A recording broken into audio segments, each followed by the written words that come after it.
మకరం వారికి కనుక చూసుకున్నట్లయితే అష్టమంలో గ్రహణం ఏర్పడుతుంది 3వ తేదీ. దానికి 40 రోజులు ఎటువంటి ఫలితాలు జరగనున్నాయి, ఏ దేవతారాధన చేసుకోవాలి, మరియు అదేవిధంగా 2వ స్థానంలో కుజుడు రాహు బుధుడు యొక్క సంచారం. అందులో రవి 14వ తేదీ వరకు ఉండి 3వ స్థానంలోకి వెళ్ళిపోతున్నాడు 14 దాటిన తర్వాత నుంచి. ఆల్మోస్ట్ మీకు 3లో శని శుక్ర రవి యొక్క సంచారం జరుగుతూ అష్టమంలో కేతు చంద్రుడు. అయితే చంద్రుడు 12 రాసులు తిరుగుతాడు 30 రోజుల పాటు. మరి ఈ గ్రహాల యొక్క ప్రభావం ఏ రకంగా ఉండబోతుంది, ఈ 40 రోజులు ఉండేటువంటి గ్రహ ప్రభావం వల్ల తీసుకోవాల్సిన జాగ్రత్తలు ఏమిటి, అసలు దేని మీద ఎఫెక్ట్ పడుతుంది అనేటువంటి అంశాలు చెప్తుంది నేనైనప్పటికీ చెప్పిస్తుంది సాక్షాత్ లలిత అమ్మవారిగా భావిస్తూ, ఆ లలితాంబిక అమ్మవారి యొక్క అనుగ్రహం మీకు పరిపూర్ణంగా కలగాలని మనస్ఫూర్తిగా కోరుకుంటూ, ఇక్కడ గ్రహణం అష్టమంలో పడ్డం అనేటువంటి న్యూట్రల్గా చెప్తాం. అది బ్యాడు చేయదు గుడ్డు చేయదు. కాకపోతే ఏ విషయాల పట్ల కాస్త జాగ్రత్తగా ఉండాలంటే, తాతగారి ఆస్తికి సంబంధించినటువంటి విషయంలో కొంత జాగ్రత్తగా ఉండండి. కొన్ని నిగూఢమైనటువంటి విషయాలు, లేకపోతే కొన్ని అకల్ట్ రిలేటెడ్ అంశాలు కూడా మీకు తెలుస్తూ ఉంటాయి గ్రహణం వల్ల. పాజిటివ్ ఇది చెప్పాలంటే. కాబట్టి కాస్త వాహనం మీద వెళ్ళేటప్పుడు కూడా ఏదో ఆలోచించుకుంటూ నడపడం ఇట్లాంటివి చేయకండి దయచేసి. అష్టమ స్థానం యాక్సిడెంట్ స్థానం కూడా. ఈ జాగ్రత్త తీసుకోగలిగితే గ్రహణ ప్రభావం మీ మీద పెద్దగా ఉండదు, స్వల్పమే కాబట్టి. ఇక ధనస్థానము కుటుంబ స్థానంలో కుజరాహువులు ఉన్నందుకు కుటుంబ వ్యవహారాల విషయంలో, ధన వ్యవహారాల విషయంలో తెలియని చిన్న చిన్న గొడవలు అవుతూ ఉంటాయి. ఆ విషయంలో కాస్త జాగ్రత్తగా డీల్ చేయాలి. 3వ స్థానంలో శని శుక్ర రవిలో ముఖ్యంగా శని రవులు ఉండడం మంచిదే. ఉద్యోగ అవకాశాలకి చక్కటి యోగం అనేటువంటిది కలుగుతుంది. అది కాకుండా కొంతవరకు ధైర్యంగా కొన్ని నిర్ణయాలు కూడా తీసుకుంటారు. కాకపోతే ఈ కుజరాహువులు కలిసి ఉన్నందుకు తెలియకుండానే కొంత ఫ్రాడ్ అంటారు, అంటే కొన్ని తెలియకుండానే కొన్ని నిర్ణయాలు తీసుకోవడం. అయ్యో ఇది మనం అనుకోకుండా దీంట్లో డబ్బులు పెట్టామే, అనవసరంగా ఇక్కడ భూమి అంటే పత్రాలు సరిగ్గా లేనటువంటి ల్యాండ్ కొన్నాము, కొంచెం తల్లిగారు మూలంగా తల్లిగారు ఆస్తి మూలంగా లేదా తాతగారు ఆస్తి మూలంగా తెలియించిన ఘర్షణలు ఏర్పడడం అనేటువంటిది జరుగుతూ ఉంటుంది. కాబట్టి ఈ విషయంలో జాగ్రత్తగా ఉండండి. సంతానం కోసం ప్రయత్నం చేసేటువంటి వారికి చిన్న చిన్న శస్త్రచికిత్సలు చేయించుకోవాల్సిన పరిస్థితి ఏర్పడుతుంది. వివాహ నిర్ణయాల విషయాల్లో కాస్త సప్తమాధిపతికే గ్రహణం పడుతుంది కాబట్టి జీవిత భాగస్వామి విషయంలో, వివాహ నిర్ణయాల విషయంలో కొంత జాగ్రత్తగా ఉండాలి. ప్రదేశం మారడం మూలంగా, ఇతర ప్రదేశాలకు వెళ్ళడం మూలంగా మీకు ఉద్యోగ అవకాశాలు వస్తాయి.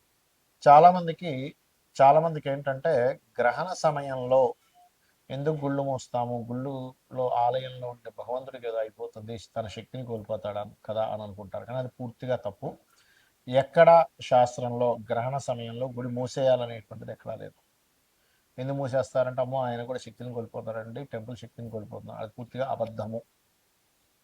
భగవంతుడి శక్తిని కోల్పోయేటట్టయితే ఒక చిన్న విషయం ఆలోచించండి.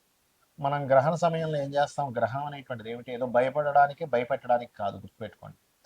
ఇక్కడ ఏమిటంటే గ్రహణ సమయంలో మీరు సాధన గనక చేసుకోగలిగితే అది చాలా గొప్ప సమయం కాబట్టి మీరు ఒకసారి చేసిన మంత్రం 1000 రెట్లు పెరుగుతుంది. మన శక్తిని కోల్పోయేటట్టయితే మీరు జపించేది ఏ మంత్రం జపిస్తున్నారు, విష్ణువుదో వెంకటేశ్వర స్వామిదో అమ్మవారిదో లేకపోతే దశమహావిద్యల్లో ఏదో ఒక మంత్రమో జపిస్తున్నారు కదా. మరి అలాంటప్పుడు అలా గ్రహణ సమయంలో అమ్మవారి మంత్రమో లేకపోతే అయ్యవారి మంత్రమో, మీకు గణపతో ఏదైతే ఇష్టదైవం ఉంటుందో ఆ ఇష్టదైవాన్ని, లేకపోతే మీకుండేటువంటి కోరికను బట్టి, మీకుండేటువంటి సంకల్పాన్ని బట్టి, మీకున్నటువంటి సమస్యని బట్టి ఆ సమస్య తీరడం కోసం వాళ్ళు జపిస్తున్నారు.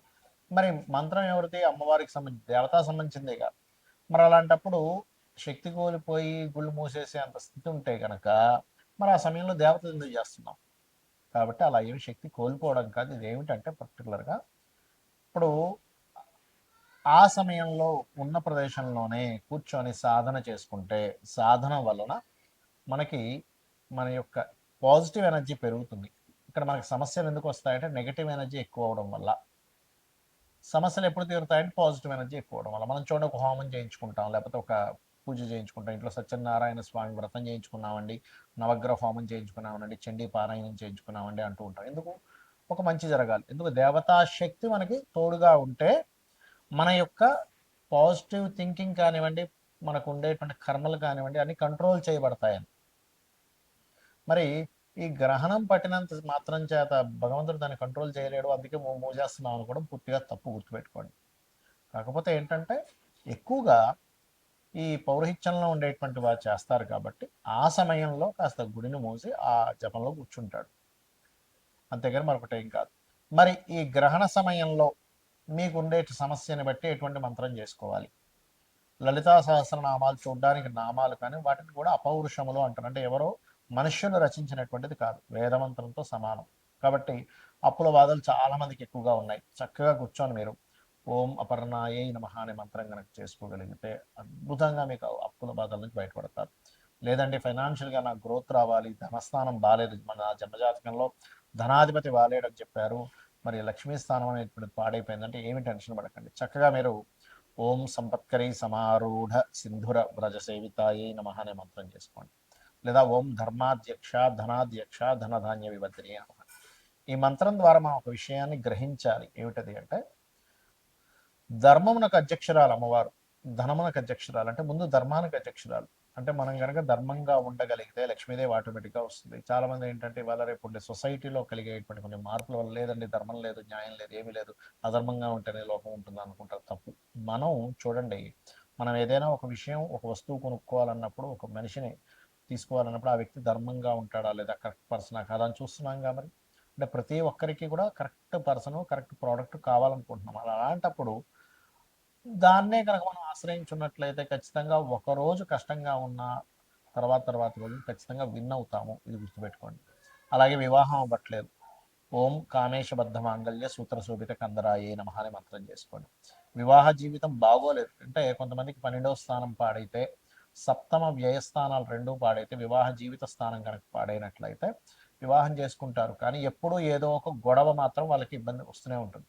అలాంటప్పుడు మీరు అమ్మవారి యొక్క నామాల్లో ఓం శివ కామేశ్వరాంకస్త శివా స్వాధీన వల్లభాయే నమః అనే మంత్రం కనుక చేసుకోగలిగితే ఖచ్చితంగా 100% మీ వివాహ జీవితం బాగుపడుతుంది. అలాగే ఒకటి కాదు, రెండు కాదు, కొంతమంది హెల్త్ ఇష్యూస్ ఉంటాయి. ఓం సర్వవ్యాధి ప్రశమని సర్వమృత్యు నివారణి అగ్రగణ్య అచింత్య రూప కలికల్మష నాశిని నమః చేసుకోండి. ఆ రకంగా ఏంటంటే మీకు ఒకటి నమ్మి భక్తి శ్రద్ధలతో ఇదే మంత్రాలు, ఇదే నామాలు గనక కంటిన్యూస్గా చేయగలిగితే మీ జీవితం ఖచ్చితంగా మారుతుంది. ఎందుకు మారుతుంది? లలితా సహస్రనామాల్లో చెప్పినటువంటి నామాలన్నీ కూడా అమ్మవారి యొక్క స్వరూపం ఎలా ఉంది, అమ్మవారు ఏ ఏ రకంగా ఈ యొక్క విశ్వాన్ని నడిపిస్తుంది, ఏ ఏ రూపాల్లో ఉంది, ఏ రకమైనటువంటి ఫామ్లో ఉందని చెప్పేటువంటిది. మరి దాన్ని మీరు చెప్తున్నారంటే ఒక సత్యాన్ని పలుకుతున్నారు, అమ్మవారిని గుర్తిస్తున్నారు, అమ్మవారిని వేడుకుంటున్నారు, అమ్మవారిని కోరుకుంటున్నారు. లలిత సహస్రనామాలకు ఉండేటువంటి గొప్పతనం ఏంటంటే ఒక్క నామము మీరు ఎన్నో వందల వేల లక్షల జన్మల నుంచి చేసినటువంటి పాపకర్మని దగ్ధం చేసేటువంటి శక్తి ఉంటుంది. సో ఆ దగ్ధం చేసేటువంటి శక్తి ఎప్పుడైతే మీకు వస్తుందో, పాపకరం ఎప్పుడైతే పోయిందో కష్టం అనేటువంటిది తీరిపోతుంది. ఇక గ్రహణం తర్వాత ముఖ్యంగా గ్రహణం ఎవరెవరికి ఉంటుంది? సింహం వారికి, సింహరాశిలో పడుతుంది. సింహము, కర్కాటకము, కన్య, అదేవిధంగా మకరము, మేషరాశి వాళ్ళకి ఉంటుంది. స్వల్పము, ఏం టెన్షన్ పడకండి, భయపెట్టడానికో భయపడ్డానికో గ్రహణాలు కావు. అలాగే మరొక విషయం ఏంటంటే ఈ రాశుల వారికి దానం ఏం చేసుకోవాలి? బియ్యము, ఉలవలు, మినుములు, గోధుమలు, నువ్వులు దానం ఇచ్చుకుంటూ ఒక ఇత్తడి గిన్నెలో నెయ్యి, ఆవు నెయ్యి, కొంత ఆవు నెయ్యి పెట్టి ఈ చంద్ర సూర్య ప్రతిమలు, అదేవిధంగా సర్ప సంబంధించినటువంటి చిన్న చిన్న సర్ప ప్రతిమలు, వీటిని దానంగా ఇచ్చినట్లయితే దోషం అనేటువంటి తగ్గుతుంది. మరి దానం ఇచ్చుకోలేని స్థితిలో ఉన్నామంటే ఏం చేయాలి? రామాయణ మహాభారతాలు లాంటివి వినొచ్చు, లేదా లలిత సహస్రనామాలు రెగ్యులర్గా విన్నా అమ్మవారి యొక్క అనుగ్రహంతో మీకు ఆ రక్షణ అనేటువంటి లభిస్తుంది. ఎందుకంటే అందరూ దానం ఇచ్చుకునేటువంటి స్టేజ్లో ఉండరు. కాబట్టి చేయండి, ఖచ్చితంగా అమ్మవారి యొక్క అనుగ్రహం మీకు కలుగుతుంది. అమ్మవారి యొక్క అనుగ్రహంతో మీ అందరూ కూడా క్షేమంగా ఉండాలని మనస్ఫూర్తిగా కోరుకుంటూ శ్రీమాత్రే నమః.